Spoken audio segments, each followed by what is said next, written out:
How was it playing a blue person and not knowing how you were gonna look? Well, you do know how you're gonna look. That's the good thing, is that sometimes performance capture movies, it takes say 7 or 8 months before you see the rendered world.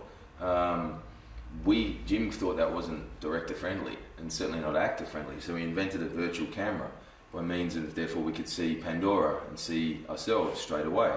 So if you pointed it in the air in this empty soundstage, we could see the floating mountains. If you pointed to the ground, you see the stream. If you pointed at me and I waved, I'd wave as a big blue creature.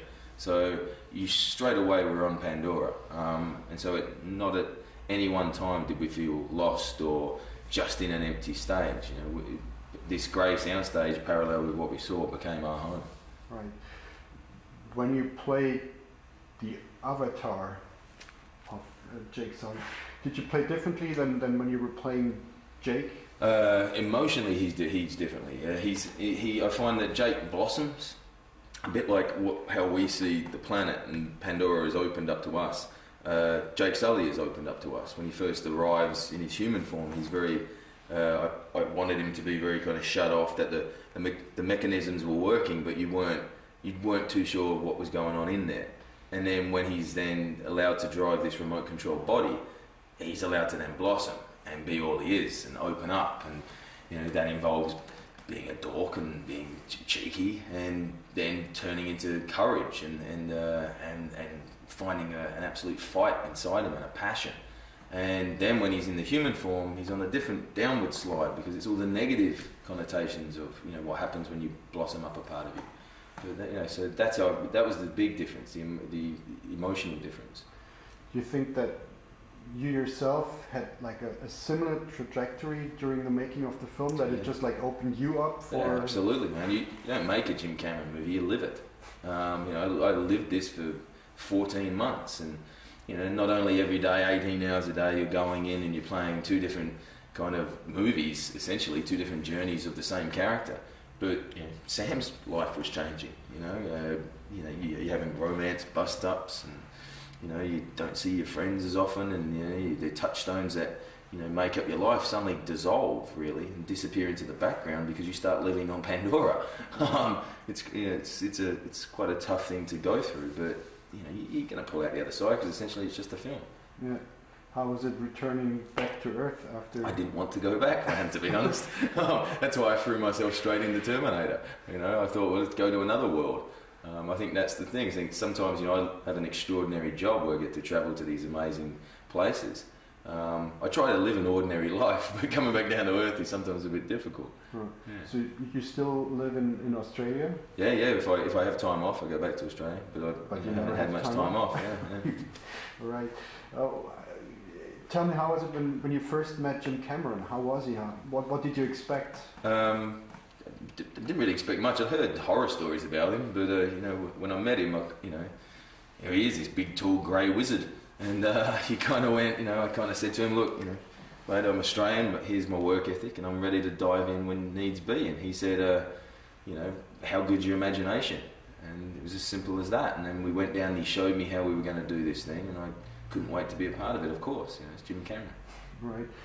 I read that during preparation you spent time with Jim's brother. Yeah. Jim's brother is a former Marine. I thought that was a smart thing to do, just to go and hang out with him and his other former Marines. And they're very closed off. It took a long kind of a couple of days for them just to even open up and start talking to me normally. And that gave me a good grounding. And then for Jake, and then out of that I kind of went, well, how do I get another way in? How does a 10-year-old kid get into that? And I thought, well, I'll base it on my nephew, Ridley.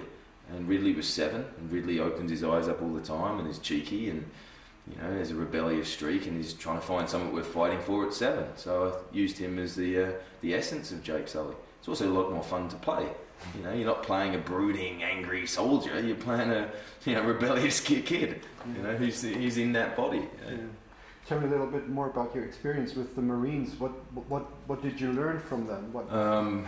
It's always about the man next to you. It's about, they believe 100% in the cause that they're fighting for. And most definitely, they don't like bullies.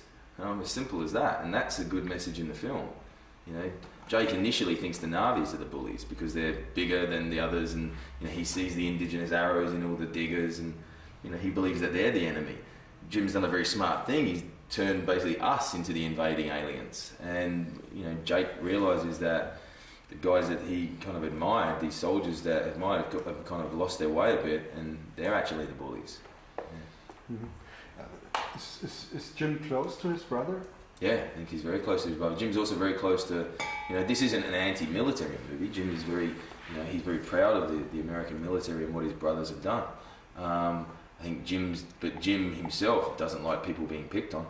Jim doesn't like being picked on. So, you know, that's what this movie is essentially about. Yes, he certainly tries to go for a kind of a reconciliation of technology and the world we live in. Yeah, he's any Jim Cameron movie, you know, shows this the foibles if we kind of you know, take technology for granted and try to push it a bit and try to give it more power than it actually deserves. You know, look at Terminator; it's a prime example of that. Titanic, in a way, you know, they're thinking that they've made this engineering structure that is the best that any man's ever going to see. Well, nature really undid that, didn't it? You know, big iceberg come along and cracked it.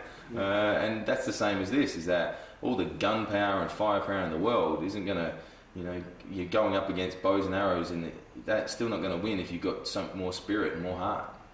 Right. What's your favorite Jim Cameron movie? True Lies, because he put Arnold Schwarzenegger on a horse in a lift. I think that's a challenge in itself.